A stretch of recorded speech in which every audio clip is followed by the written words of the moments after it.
Since 1872, the famed Siebel Institute has taught the fine art and science of brewing to generations in Chicago. But it has announced it will soon be last call in the U.S. Siebel issued a statement pointing to changes under the Trump administration. Recent regulatory changes in the U.S. have made it much more challenging for many of our international students who have become the majority of our student body to attend classes in person. Canada just landed a win that says more about the future of North America than most people realize. A 150-year-old American institution, the Siebel Institute of Technology, one of the oldest and most respected brewing schools on the continent, is leaving Chicago. Not because of market failure, not because of lack of demand, but because the United States, under Donald Trump's tightening regulations, has made it too difficult for international students to study there. And so, the school is moving to Montreal. A quiet relocation on paper, but a loud signal in reality. It's a moment that captures the shift underway in North America. The United States is closing its doors, while Canada is opening wider than ever. The Siebel Institute, founded in 1868, confirmed that it will officially relocate from Chicago to Montreal in early 2026. The school didn't give interviews, but its written statement told the entire story. It explained that recent regulatory changes in the U.S. have made it, quote, much more challenging for many of our international students who have become the majority of our student body to attend classes in person. That line, delivered in corporate language, reveals a much bigger truth. America's immigration and visa barriers, strengthened since Trump's return to the White House, have pushed out the very people who keep specialized schools alive. International students aren't a luxury for Siebel, they are the backbone of the program. When they can no longer enter the country with confidence, the school can no longer survive in its original home. Meanwhile, the school's parent company, Montreal-based Lallemande, sees Canada as the natural place to rebuild. Quebec already has a strong food science sector, Montreal already has the ecosystem to support the school, and Canada's immigration system is far more predictable for global learners. Back in Chicago, the reaction was emotional. Industry members called the move a big loss, and some openly admitted heartbreak. But they also acknowledged a hard reality. If students can't get in, the school can't function. The Midwest beer community is losing not just an institution, but a symbol of its identity. For decades, the U.S. was the automatic destination for international students. Today, that trend is reversing. The Siebel move is a textbook example of a broader shift. Institutions that once depended on the American system are now seeking stability elsewhere. Canada has become that elsewhere. Under Prime Minister Mark Carney, the federal government has made attracting global talent a central pillar of its economic strategy. Immigration pathways are stable, visas are processed more consistently, and the political climate encourages growth rather than restriction. That contrast with today's United States could not be sharper. Schools that rely on global students are watching their U.S. enrollment fall. Some programs are downsizing. Others are considering hybrid structures to avoid visa complications. Siebel didn't want to play that game, so it simply left. Recent regulatory changes may sound vague, but everyone in the industry knows exactly what it means.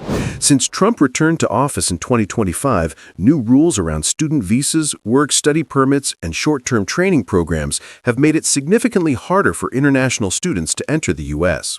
These aren't abstract rules, they directly affect specialized institutions like Siebel, where most of the class comes from abroad.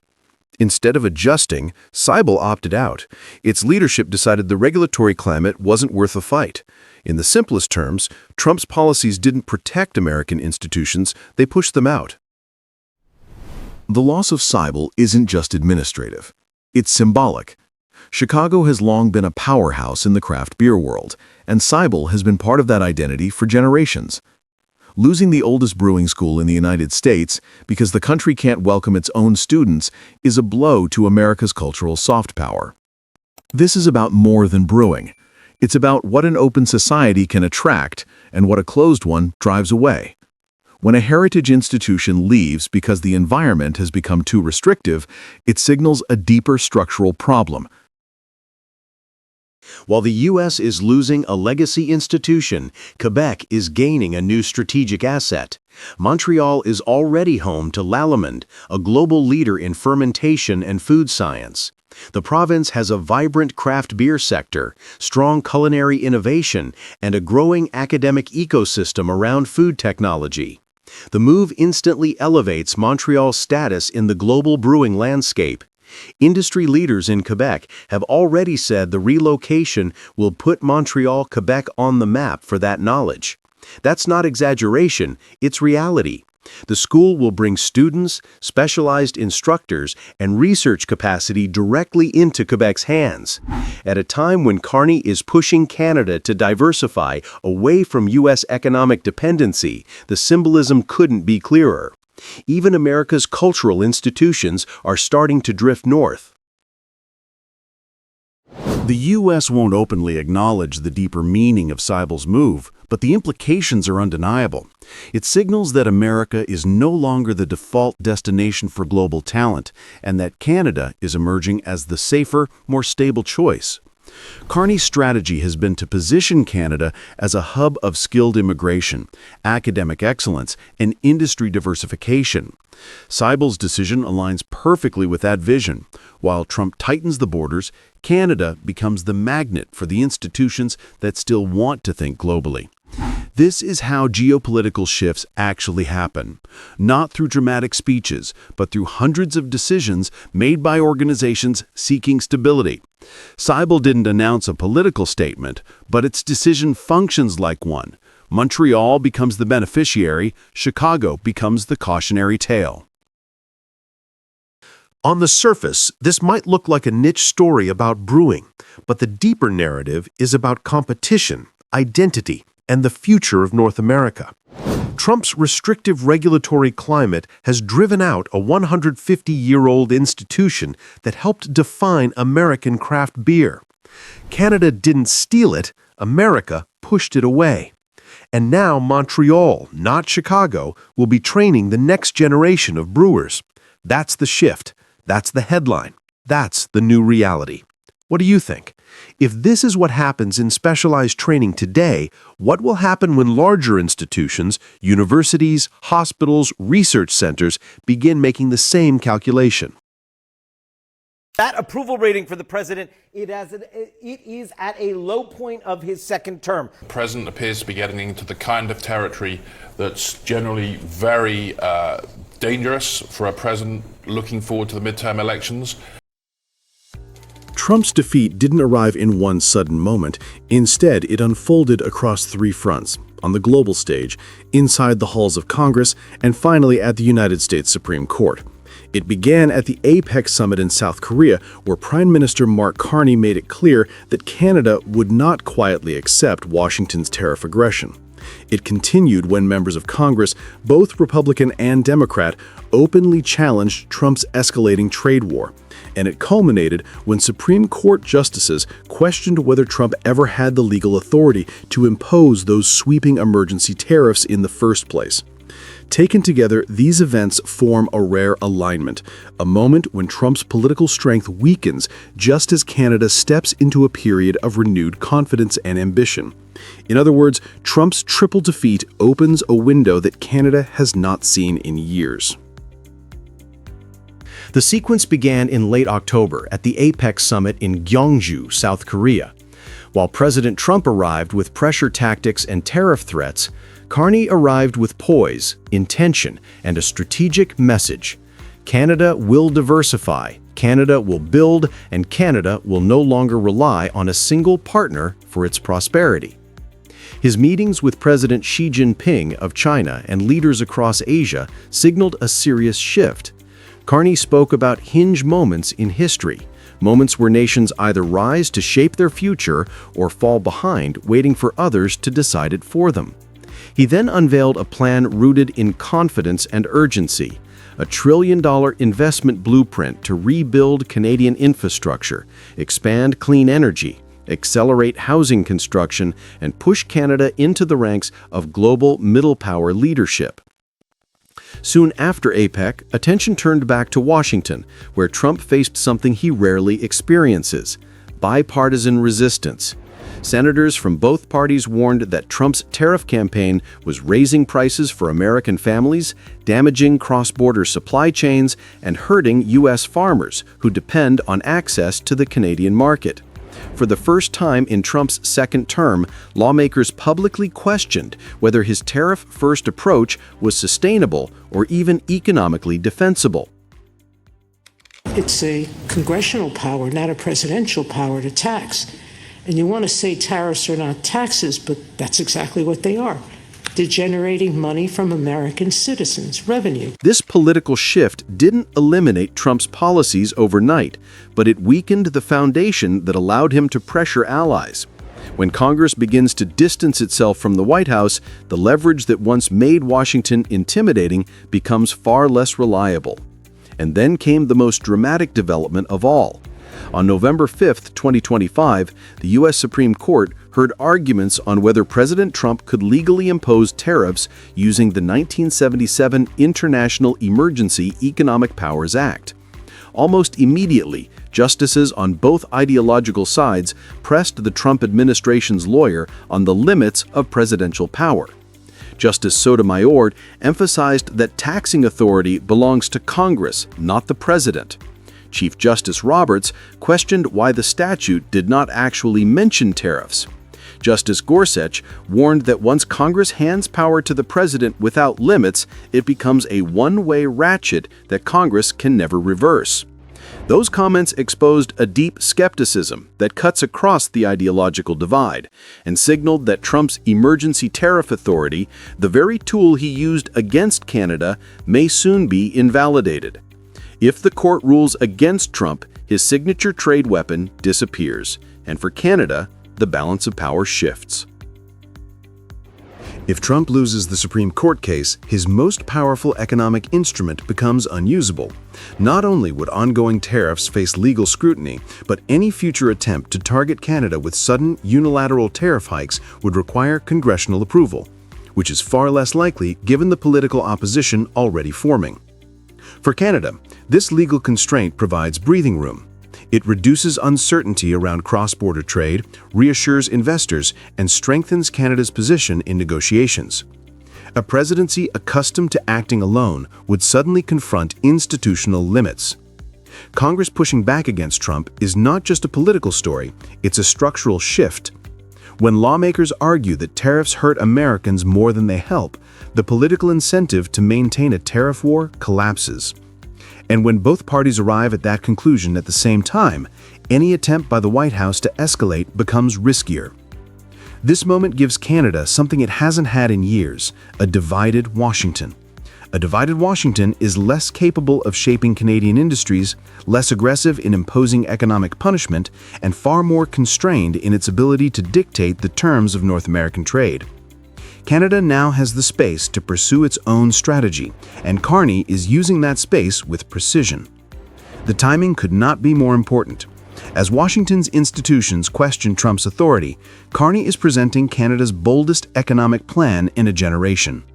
The budget he rolled out, infused with infrastructure expansion, clean energy investment, advanced manufacturing, and aggressive housing construction, is designed not merely to offset the 1.8% GDP hit caused by U.S. tariffs, but to push Canada into a new phase of growth. Carney's message was simple. We choose Canada. We choose to invest in Canada because this is our country. This is your future. He wasn't just announcing a budget, he was declaring a philosophy, one rooted in national self-reliance and a belief that Canada's economic destiny cannot be tied to the decisions of a single neighbor. The combined effect of APEC, congressional backlash, and the Supreme Court's skepticism marks a rare geopolitical moment. Canada is asserting itself independently while the United States faces internal constraints. Carney's outreach to Asia, reinforced by new partnerships with South Korea, Japan, and China, is reshaping Canada's long-term orientation. For decades, Canada's economy was built on a simple assumption. Stability in Washington meant stability in Ottawa. But the world of 2025 is different. Supply chains are shifting, alliances are evolving, and unpredictability in U.S. politics has forced Canada to pivot. Trump's weakening position only accelerates that pivot. The window for Canada is not just about avoiding harm, it's about claiming opportunity. The global economy is being rewired, and for the first time in years, Canada is moving decisively rather than reactively. A tariff on Canada is a tax on Americans. Now, while we can't control what the U.S. does, we can decide what happens here. This is Canada, and we can build the future we want for ourselves. Trump's triple defeat came not from a single opponent, but from the convergence of institutions, the courts, Congress, and international partners, all pushing back at once. And as the United States hesitates, Canada rises. Carney has outlined a long-term vision. International partners are responding, and domestic investment is finally being framed as a tool of national strength rather than political caution. But windows don't stay open forever. The question now is whether Canada will seize this moment to redefine its role on the world stage, or step back and allow Washington's internal storms to shape Canada's future once again. The choice, as Carney said, belongs to Canadians. Today, another terrible tragedy. As they left 1,200 workers at the Ingersoll Cami plant learned that they would lose their jobs after that Prime Minister promised he would negotiate a win and that he would keep their jobs here in Canada. I'll tell you how the Prime Minister how he will deal with the auto sector. He will look at the auto workers in the eyes and he will say, "We will fight for your job."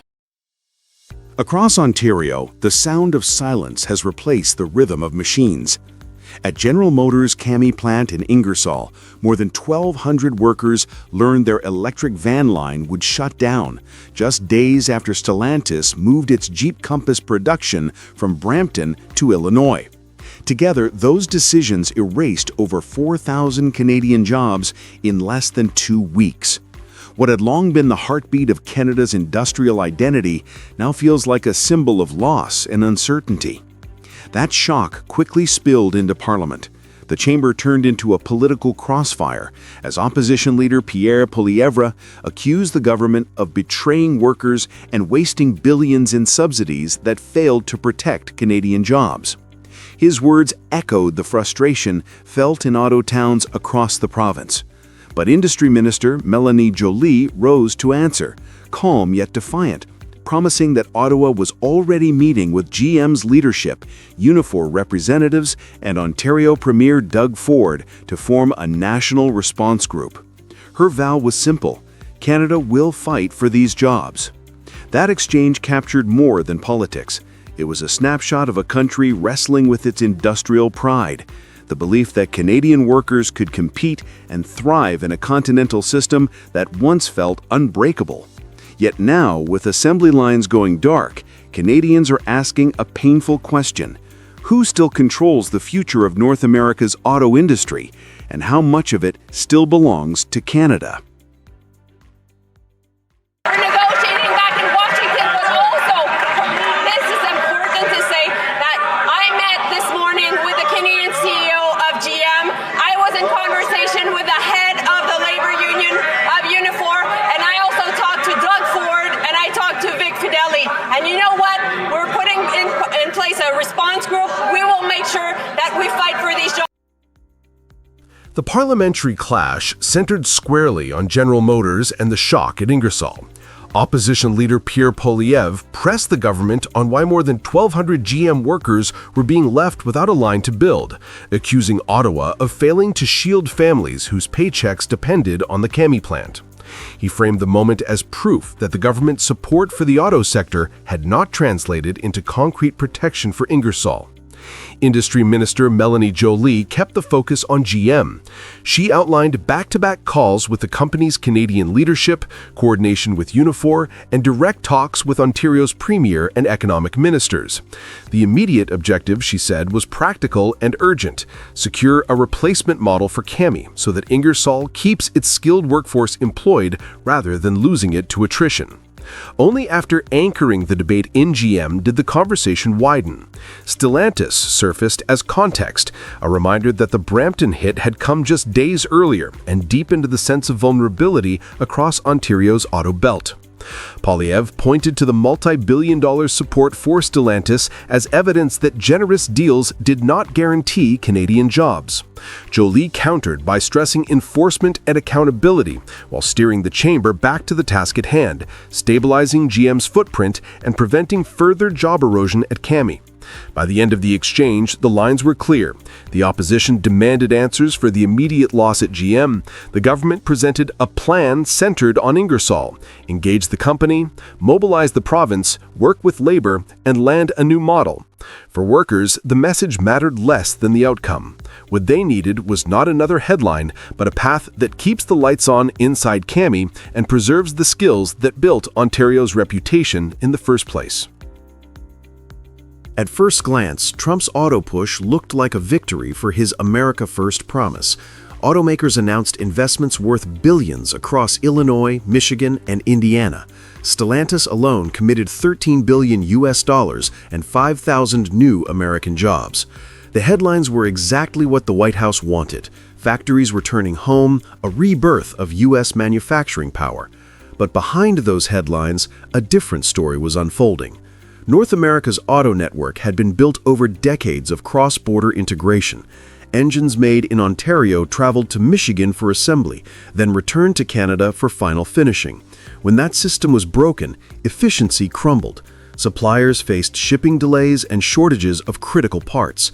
Labor costs in U.S. plants surged as companies scrambled to fill gaps left by disrupted Canadian production. Analysts from Reuters and Bloomberg note that what looked like a manufacturing revival has instead become a patchwork of inefficiencies. Investment has not translated into productivity. Relocation costs and logistics bottlenecks have erased much of the benefit of reshoring.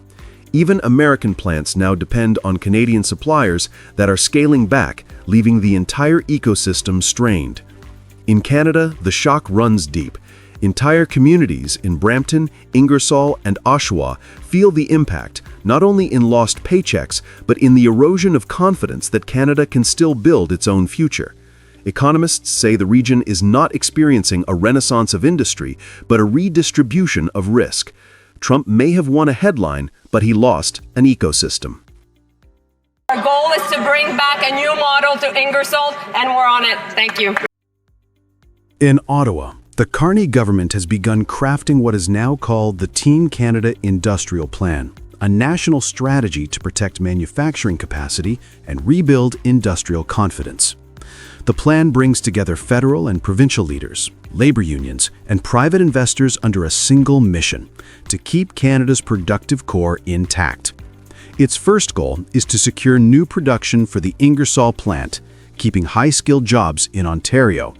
At the same time, Ottawa is pushing forward with battery manufacturing projects, critical minerals development, and industrial partnerships with the EU, Japan, and South Korea, countries that have recently inked trade deals with Washington. Canada wants to make sure those same markets stay open to Canadian exports, even as Trump reshapes the continent's trade map. At home, the plan represents a return to industrial activism, the belief that manufacturing is a pillar of national security. Prime Minister Mark Carney has described it as re-anchoring Canada's productive capacity. Ontario and Quebec premiers have pledged to join the effort. Doug Ford promised provincial incentives to keep auto assembly on Canadian soil, while Unifor has begun retraining programs for displaced workers in the EV sector. Economists from the Conference Board of Canada estimate that with coordinated policy support, Canada could recover half its lost auto jobs within 3 years. But beyond the numbers, a new tone is emerging. In Parliament, Joly ended her speech with a pledge that resonated across the country. Canada will not stand by while foreign decisions erase its industrial future. In Brampton and Ingersoll, that message is becoming a rallying cry. Workers are organizing, communities are raising funds, and a grassroots slogan has taken hold: "Keep it Canadian." The contrast with Washington could not be sharper. Trump celebrates his short-term victories, but his policies have sparked a wave of unity north of the border.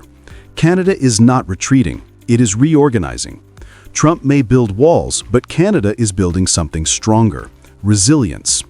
This fight is no longer about cars alone, it is about who defines North America's industrial future.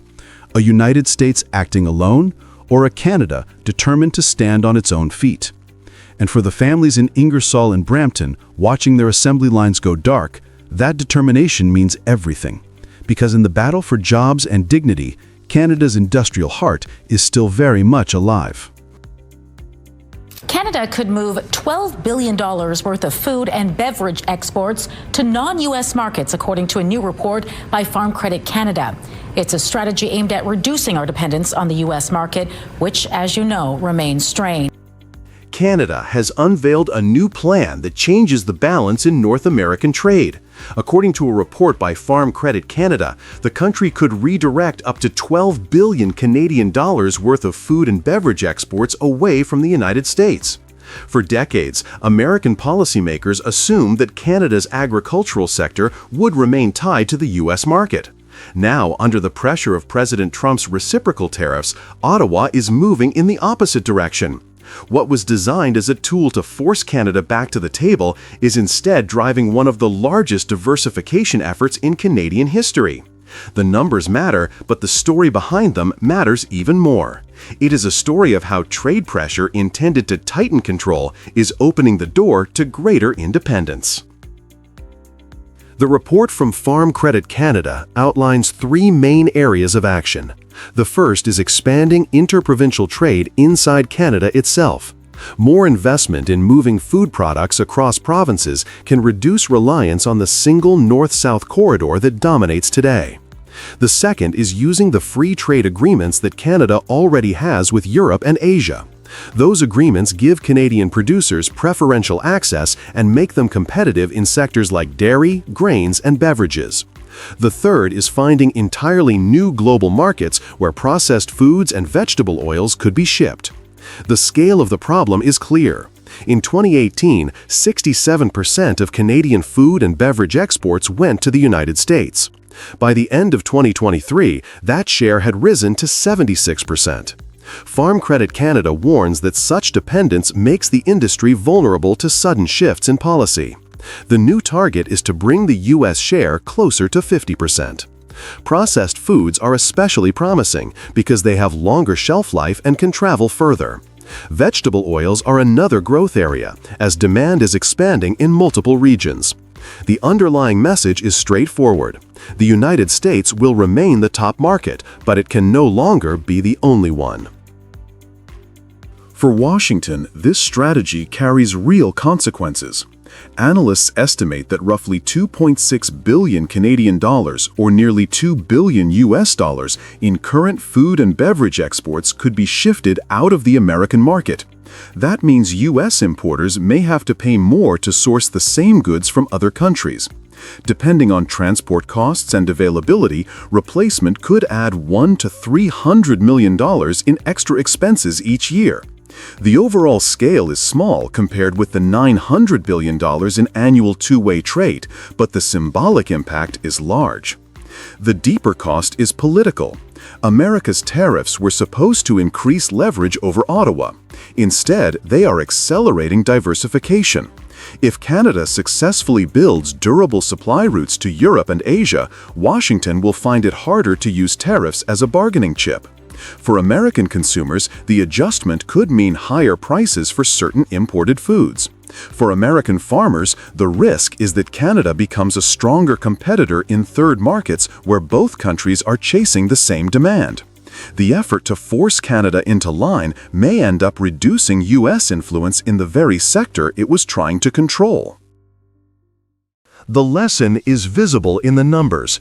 In just 5 years, dependence rose from 67% to 76%, and only now is Canada charting a course to bring it back down. That change will not happen overnight. Farm Credit Canada makes clear that it will take years of investment and trade promotion, but the direction is set. Instead of locking Canada into closer dependence, Trump's tariff policy has pushed it to explore escape routes. The United States remains a vital partner, but it is no longer seen as the sole destination. This is the backfire effect of economic pressure. What began as an attempt to show strength may end as the moment Washington lost part of its grip on the Canadian food supply chain. When it comes to trade relations, the future of the North American economy is at stake. I am optimistic about the future because I look at the past. Canadians staying home, that's their business. If you want to ban American alcohol, that's fine. Well, there are reasons why the president and some of his team refer to Canada as being mean and nasty to deal with. When the American ambassador lashes out at Canada, does it reveal U.S. frustration or Canadian resilience? That question surfaced after Pete Hoekstrom, speaking in Halifax, dismissed Ottawa's Elbows Up campaign as anti-American. His criticism was meant as a warning, yet many Canadians interpreted it as proof that their pushback is being felt in Washington. Far from backing down, people across the country felt encouraged to stand taller, to buy Canadian goods, and to view the dispute as a chance to show unity. What was framed as an insult ended up reinforcing confidence that Canada's defensive stance is not only necessary, but effective. The spark for this moment lies in Washington's tariff strategy. Under President Trump's second term, reciprocal tariffs have been rolled out aggressively. In March 2025, the White House imposed a 25% duty on imported cars and auto parts under Section 232. By July, a 50% tariff on copper was added, alongside restrictions on high-grade scrap copper. Steel and aluminum remain under heavy duties as well. The Department of Commerce itself confirmed that these sectoral tariffs are designed to expand beyond metals, and Canadian producers have been bracing for the next wave. What this has created is not compliance, but uncertainty. Business leaders in both countries point to the same reality. Investments stall when duties appear and disappear at a president's discretion. For Canadians, the lesson is clear. Trump's strategy has not weakened their resolve. Instead, it has driven consumers to buy Canadian, reinforced a culture of resilience, and made clear that reliance on American goodwill is a risk too great to ignore. The Prime Minister kicked it off by traveling to Mexico last week for a summit without America. Mark Carney and his Mexican counterpart, Claudia Sheinbaum, signed an agreement aimed at deepening trade and investment between the two countries. That realization explains why Prime Minister Mark Carney moved quickly to deepen ties with Mexico. Just days before Halifax, Carney met President Claudia Sheinbaum in Mexico City and signed a bilateral agreement on trade and investment. This was no symbolic gesture. It was the first step in repositioning Canada inside North America's supply chain ahead of the 2026 review of the Trade Pact. By linking arms with Mexico, Canada shows that it can look beyond Washington. The Trudeau years often left Canada reacting to U.S. policy, but Carney is signaling a different path. Mexico offers a growing market for Canadian agriculture, energy, and manufacturing inputs. More importantly, this partnership sends a message to Washington that Ottawa is not negotiating alone. It also reassures Canadian businesses that the government is actively seeking stability. For farmers worried about canola exports or for auto suppliers nervous about new tariffs, the Mexico deal represents a lifeline. It does not erase the challenges of U.S. duties, but it creates an environment where Canadian producers can plan with greater confidence, knowing alternative channels are being built. Canada is searching out options in Europe, in Asia, and even cautiously in China, but Mexico is the most immediate and powerful lever. It transforms American pressure into an opportunity to rewire continental trade flows. The review of the USMCA, or CUSMA in Canada, will not erase the agreement. Few expect it to disappear.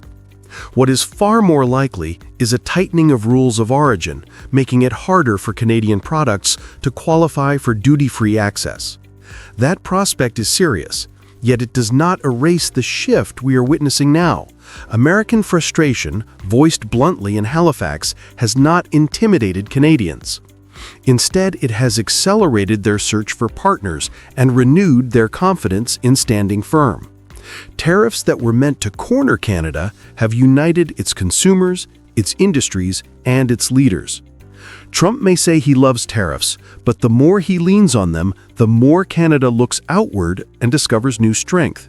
If Washington's disappointment is what fuels Canadian pride, then the balance of advantage in North America is already beginning to tilt in a new direction.